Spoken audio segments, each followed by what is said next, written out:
Right now, we have a special guest with us, and his name is Alan Mendenhall. He is the Associate Dean and Executive Director at the Blackstone and Burke Center for Law and Liberty. Hello, how are you doing today?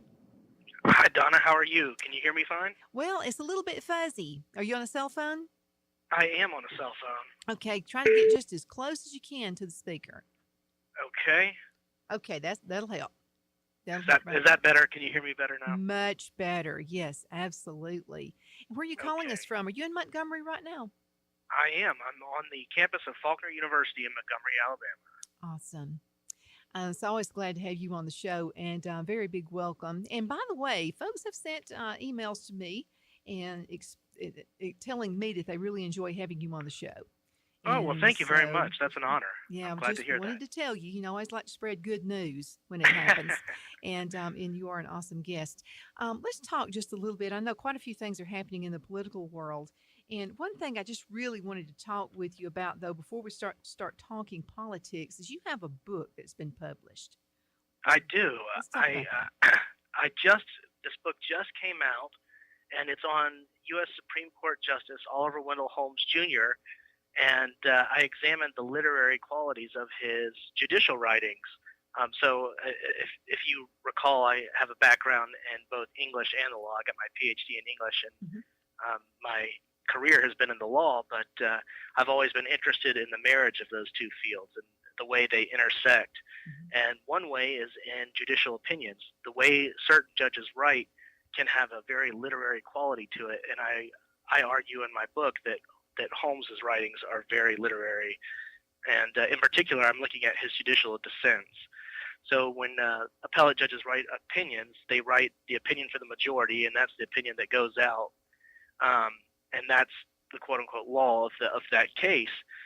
But a judge who disagrees with the majority opinion can still write a dissent.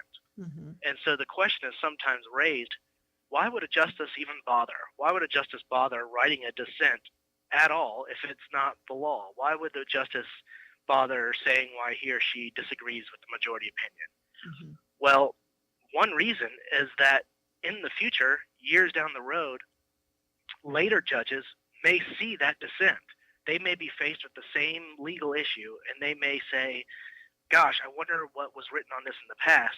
And they may look back, and in hindsight, they realize that, oh, the majority had it wrong, but look at what the dissent wrote. The dissent argues what should be the law, and so future judges and justices can vindicate prior dissents and make those dissents the majority position in some future case. So the risk of not writing a dissent, if you're a judge or justice, is that your views will not be recorded. They won't be registered in the textual record for some later judge or justice to look at. Hmm. And so I argue in this book that Oliver Wendell Holmes Jr. writes with a very literary quality.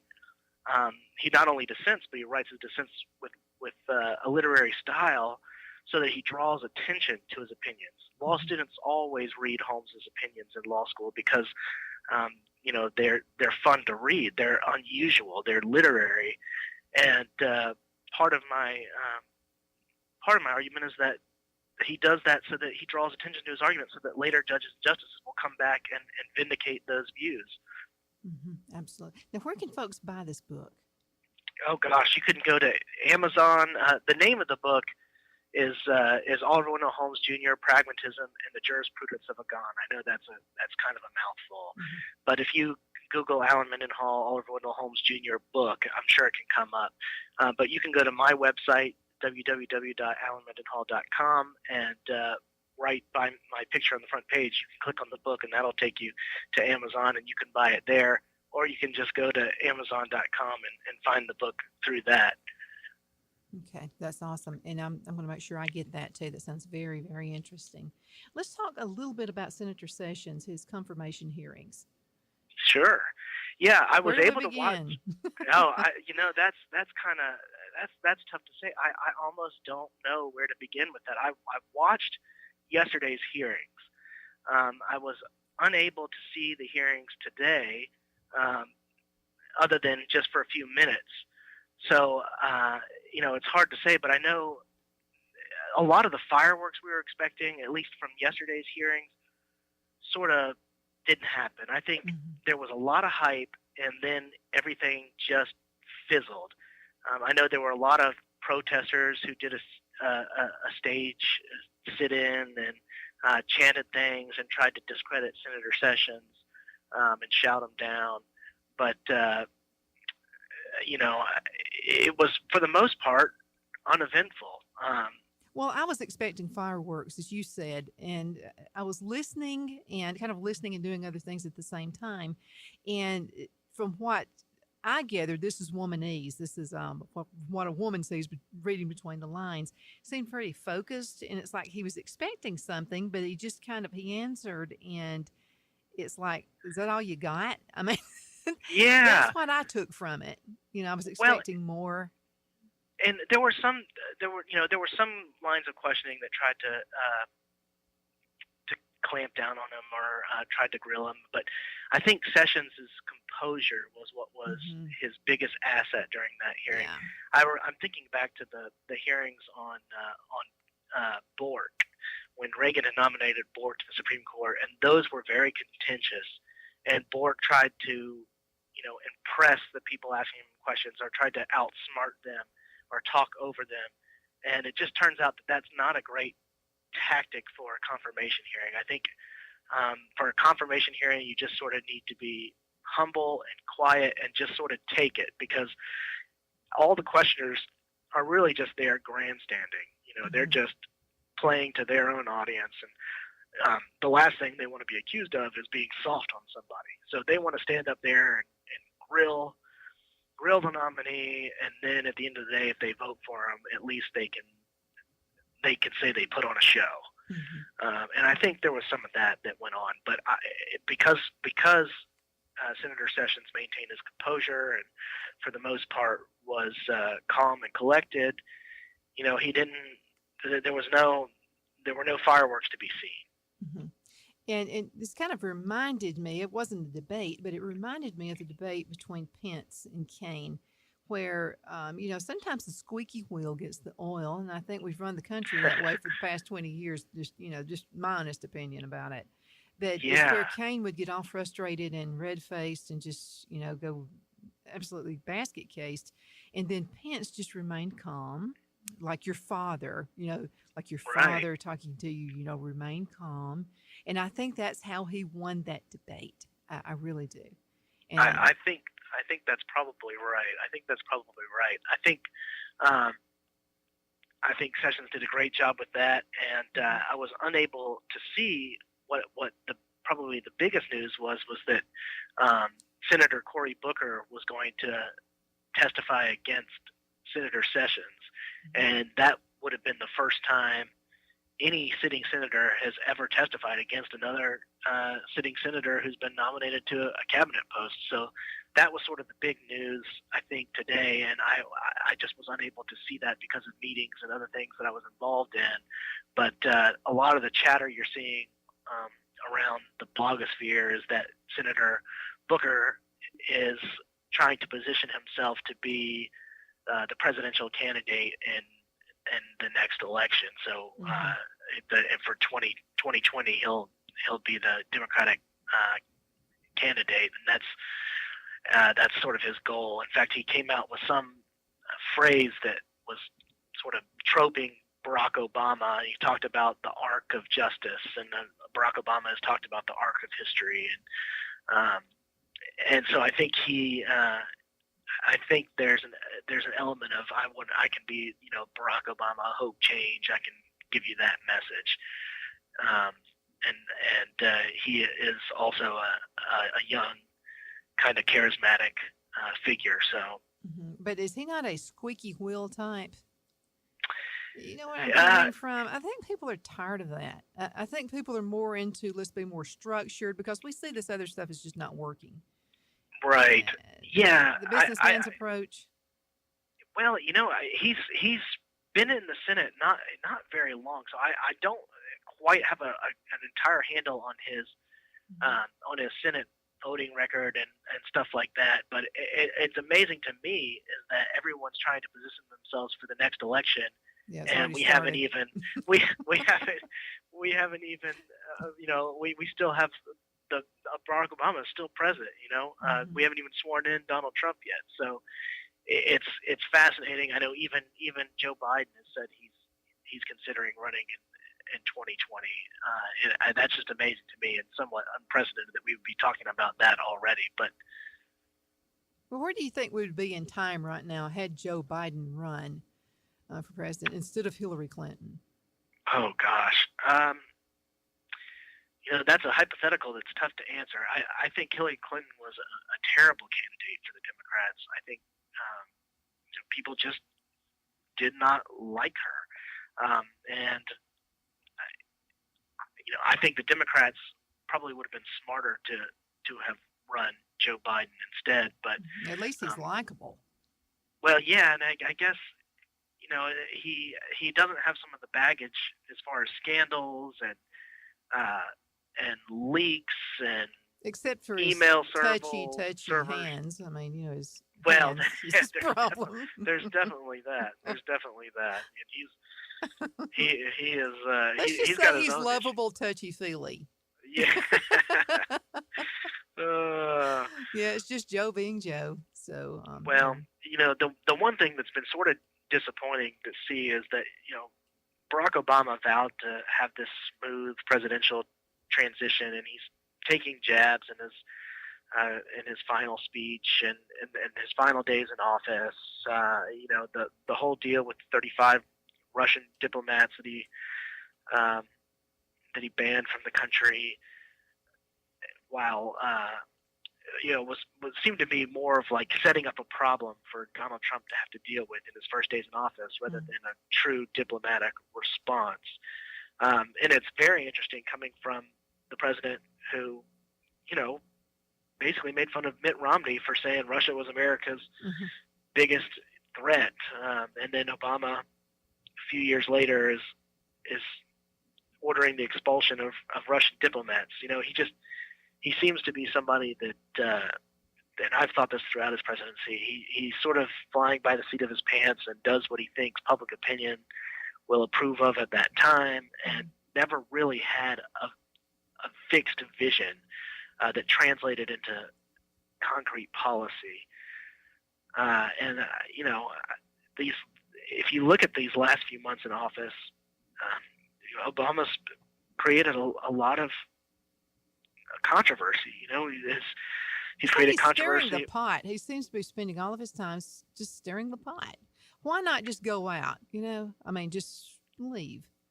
Yeah, well, I kind of agree. But he stirred the pot with Russia. He's stirred the pot with Israel. But is And that a he's smart thing to do for the next guy or woman who's running on the Democrat side?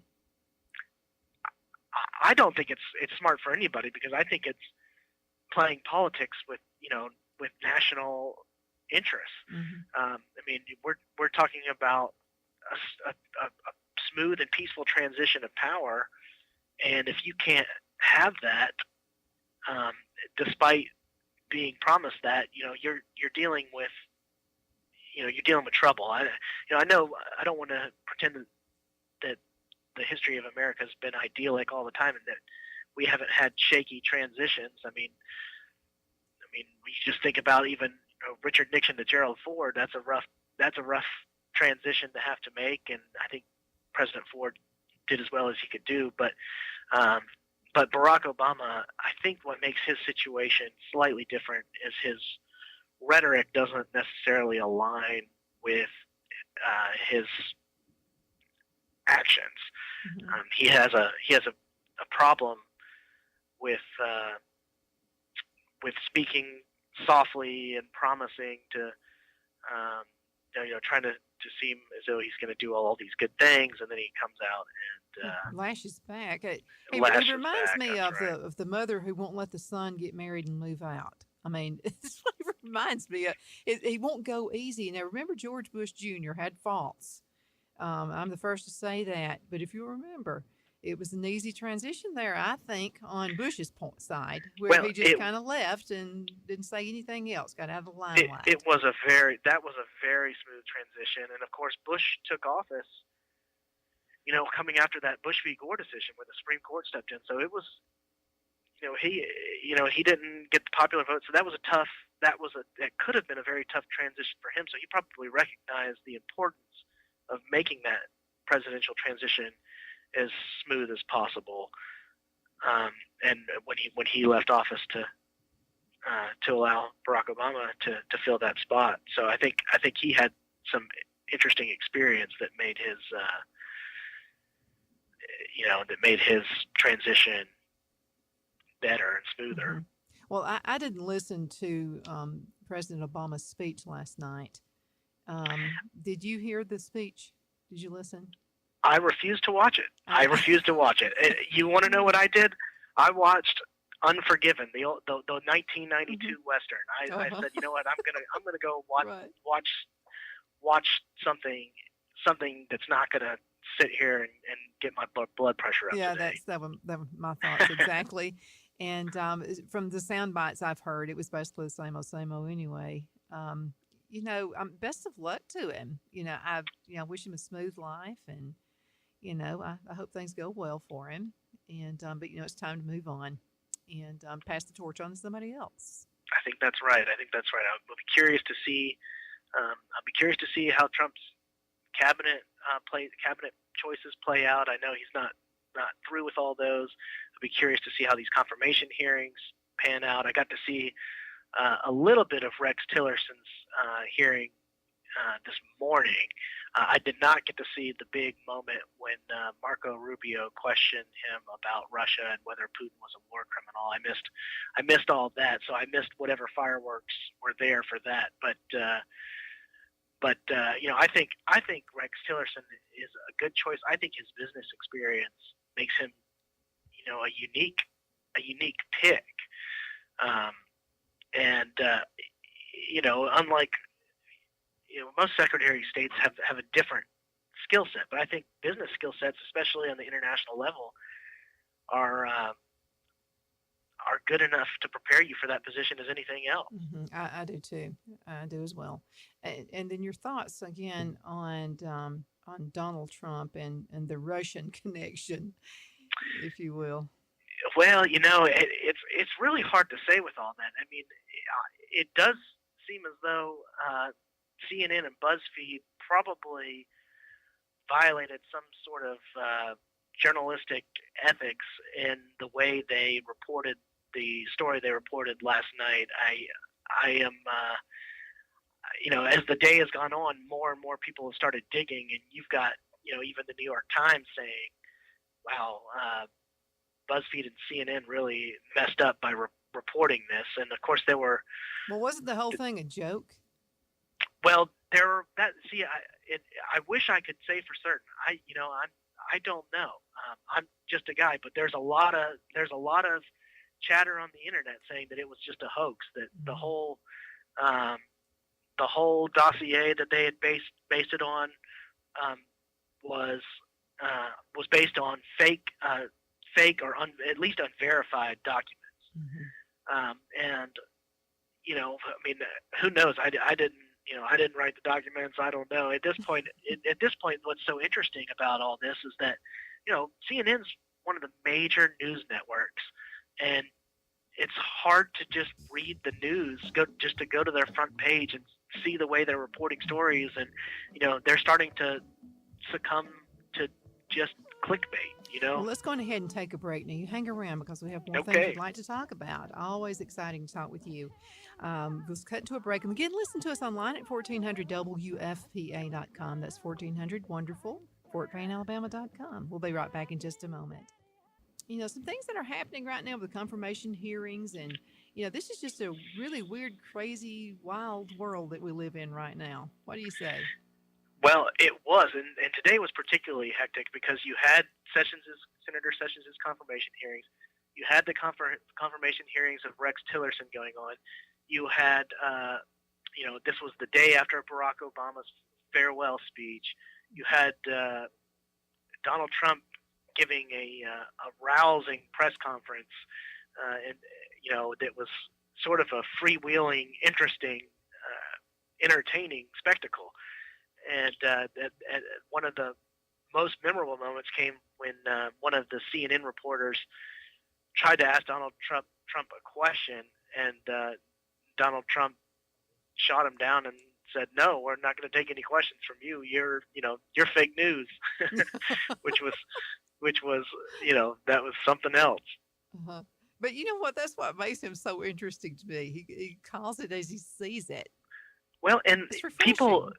people underestimate the effect that has. In fact, after he did that, CNN made an announcement saying, trying to distance themselves from the report and trying to say, well, what we did was not what BuzzFeed did. BuzzFeed uh, published these unsubstantiated memos.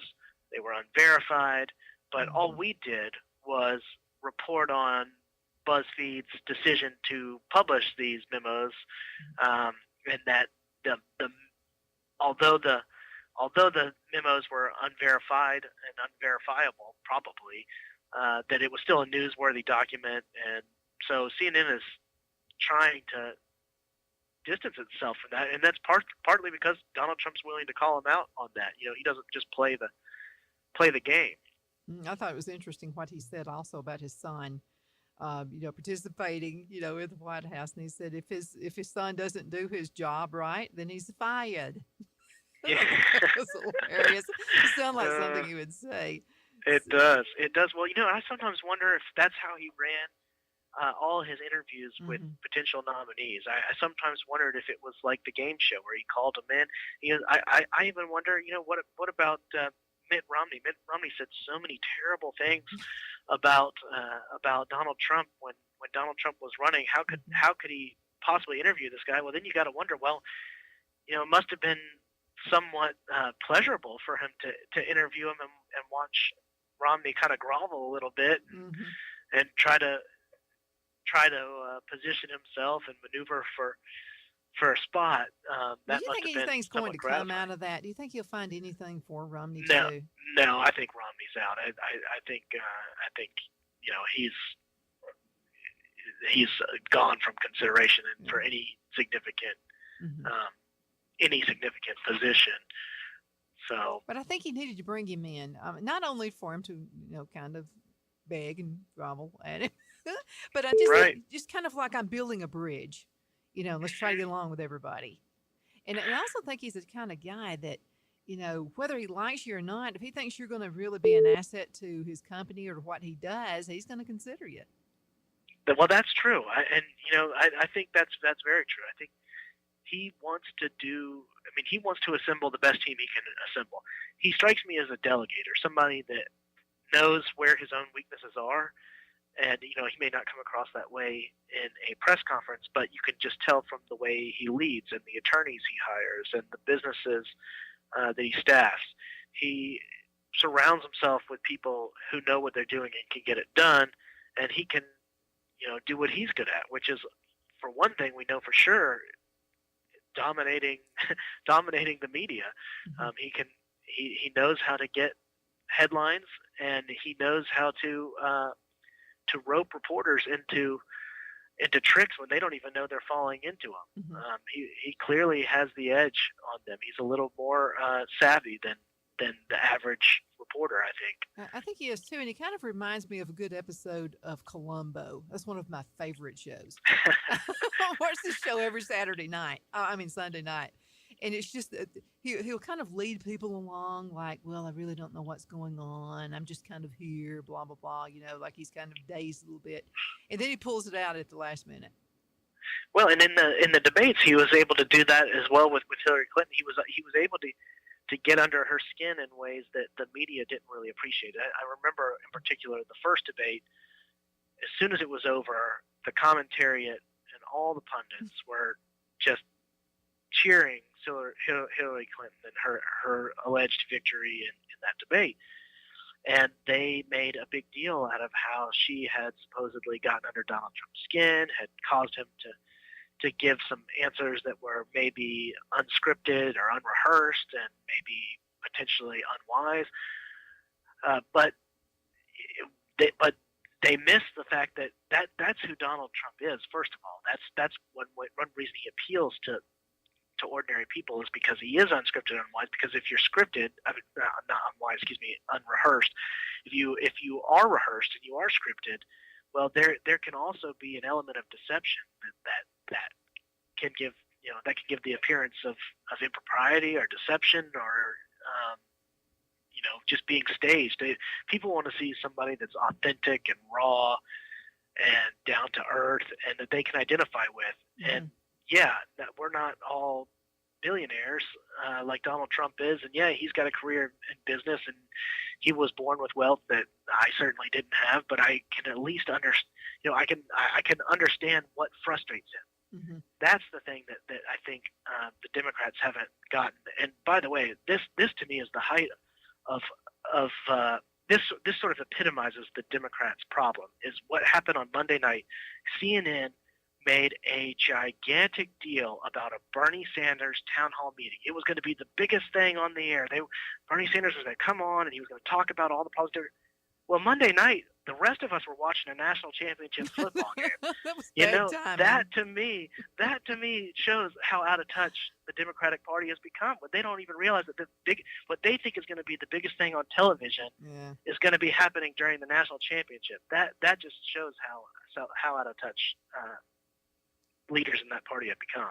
Well, do you think more people listen to President Obama's last speech or to the confirmation hearings? I don't know. I was more interested in confirmation hearings.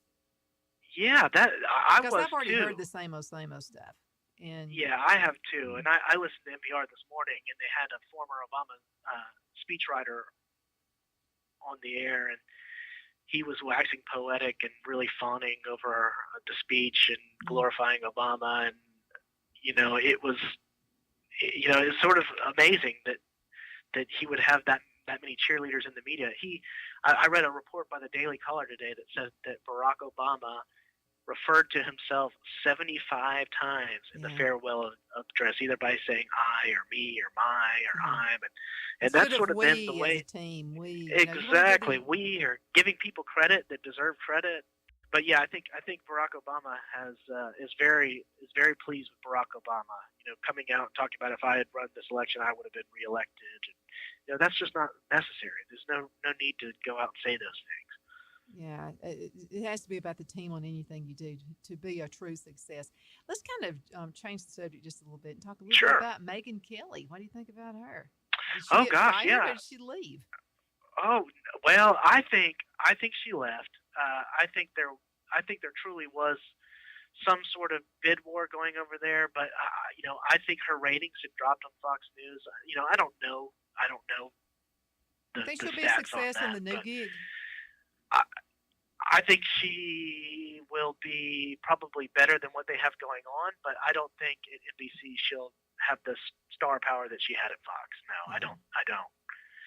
It's just there was a different time network. I really listened to her. I mean, I really liked it, but it's just, again, I mean, when it starts turning into being about me instead of being about, the station you're with, your listeners and watchers or whatever you have, I think that's when people mess up. And I do too. And that was the biggest problem to me with the debates, with all the debate moderators. And you saw all of them trying to make themselves a player. They were trying to be they were trying to be part of the show. It was about it's going to be about the moderators and the journalists, and nobody wanted to see that. I mean, no one cares what those people think. They really don't. Ask questions, and that's what they're there to. This is about the candidates. I would much rather see no moderator. Just have them go up there and have them ask each other questions. At it. Yeah, I mean, they may try to talk over each other at first and fight, but you can't do that for 2 hours. So eventually, they would have to appeal to the American people.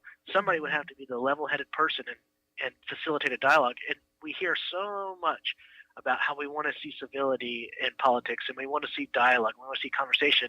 Well, we might actually get that if we didn't have moderators all the time just trying to do gotcha questions, trying to make headlines.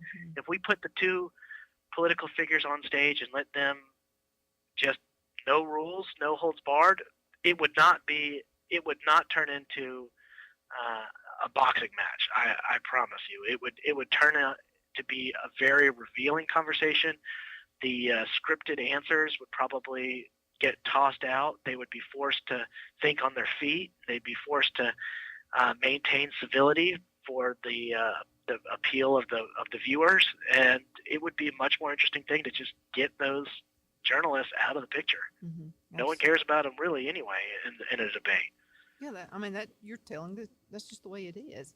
What do you think about Donald Trump bringing in businesses before he's even in office? Well, that's a good question. I think we're going to see I think we're going to see more things like that, pressure on companies to stay in the United States. The question about the benefits of free trade is really a much broader question than whether outsourcing jobs is constructive or beneficial to the economy or not. Those are sort of big picture questions. But what I'll say about Donald Trump and the pressure he's put on businesses is that it is surprising to see how effective he has been. No business wants to have bad publicity, and just the exposure of some of the business practices has been enough to get companies to change their mind. And I find that to be very interesting. Well, I think it's pretty interesting with Sprint adding 5,000 jobs in the United States. Well, yeah. Well, and then the stock market has really rallied since November, and the economy in some ways has really picked up.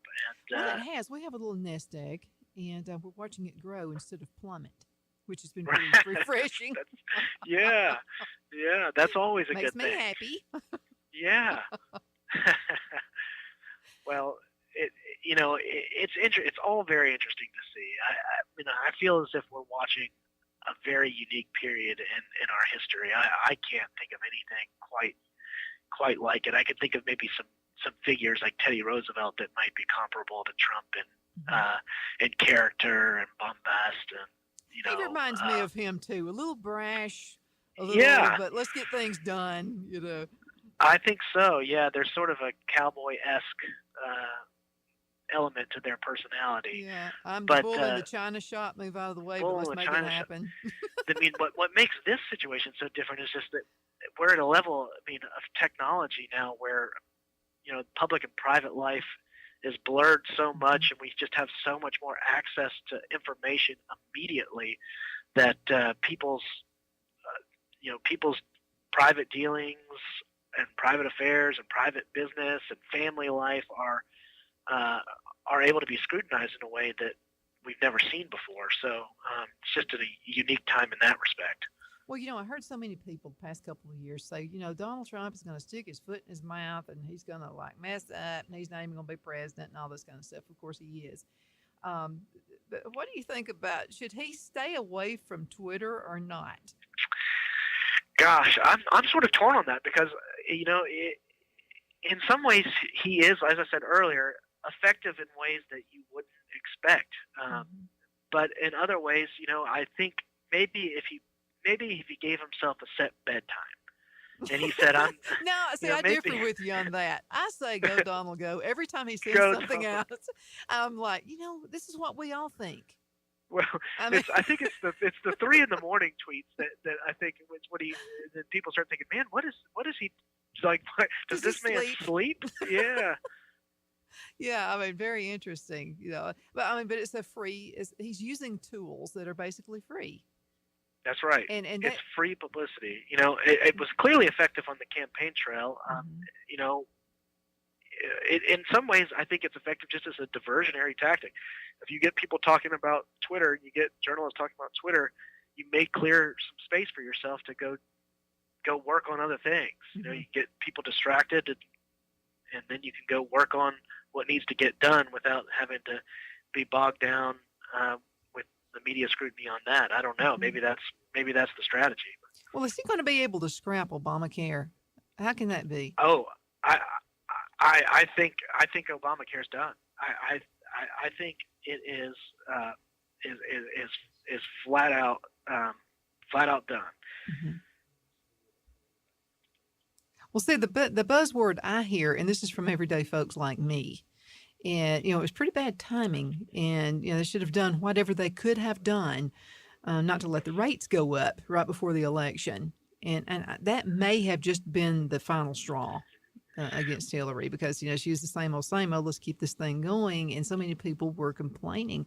And I'll have to tell you, mine went up to $800 whatever per month, Yeah. and with I think it was $13,000 deductible or something like that. It's just totally insane. So I just went on ahead and I'm just doing the penalty. Yeah. Well, I mean, I think a lot of people experienced exactly that. I suspect, and I don't know this, but I suspect that elements of Obamacare will remain in effect, such as requiring. Well, should he modify it or scrap it? Well, I think, I mean, the rhetoric you hear is repeal and replace, repeal and replace. So I think the idea is that it will be replaced with something new, but I do think there'll probably be elements of it still in there, such as, for example, requiring insurance companies to cover people with pre-existing conditions, that kind of thing. I would not be surprised to see that remain in there, but other elements of the Affordable Care Act will fall away. Well, what do you think the big surprise will be in Donald Trump's presidency? Things that people are just, he's going to stick his foot in his mouth, blah, blah, blah. But what do you think one big hooray may be? Wow. Gosh, it's so hard to say because, you've got North Korea sort of taunting the United States about nuclear capabilities. You've got China. Do you think you'll have us in a war? I don't know. I really don't know. I have no idea. But I suspect he's less likely to do it than Hillary Clinton. I really believe that. Mm-hmm.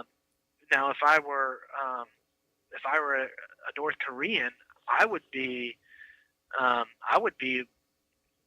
scared to be toying around with Donald Trump. Though, I think because, I would too. I would say he's less predictable. You don't really know what a President Trump's going to do. President Obama was very predictable. You knew, pretty much whatever you did, you kind of knew what he was going to do. Yeah, hitman could, be easy job. North Korea could bluff all the time. Putin could bluff all the time because Obama just telegraphed everything. Everyone knew he wasn't going to do anything. And with Donald Trump, I don't think anybody knows what Donald Trump's going to do. He's got no political record, no government record, no foreign policy experience outside of business. And I see that as an asset. I do too. I think that's pretty awesome there because, I mean, if I were a thug from another country, I would be thinking, Donald Trump is crazy. He may hit that button.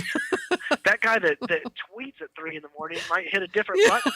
That's absolutely true. We have less than 2 minutes left in this segment. It's always so much fun to have you on the show. Let's talk on give the folks more information about your book. Okay, yeah. Again, it's on Oliver Wendell Holmes Jr. and Ralph Waldo Emerson's influence on Oliver Wendell Holmes Jr. and his dissents, literary dissents. The book is available on Amazon. If you Google Google my name and Oliver Wendell Holmes Jr., Alan Mendenhall, Oliver Wendell Holmes Jr., you'll probably be able to find it, or just get on Amazon and put my name in there, and you'll be able to find it. My website is www.alanmendenhall.com, and you can find that book. And I wrote a book in 2014 as well, and you can find that book on my website. And I will have 2 more books coming out in 2017, so it's going to be a big, exciting year for me. Oh, that's awesome. I can't wait to get my hand on this book. By the way, I went on ahead and posted this for you. Folks that are listening, just go to facebook.com/D Fazell, D as in Donna, Fazell, F-E-A-Z as in zebra, E-L-L, and you'll be able to see the link there to this book. And also, I just tweeted it. Should I have done that? Oh, great. Oh, that's great. A tweet. As long as it's not 3 a.m, I think. Well, I may do that, and I have odd sleeping hours too. So thank you so much, Alan, for being on the show. There you go. Thank you again. And we'll be in touch because I'd like to have you back on again real soon. Great. Okay, Alan, you have a great one, okay? You too. Take care.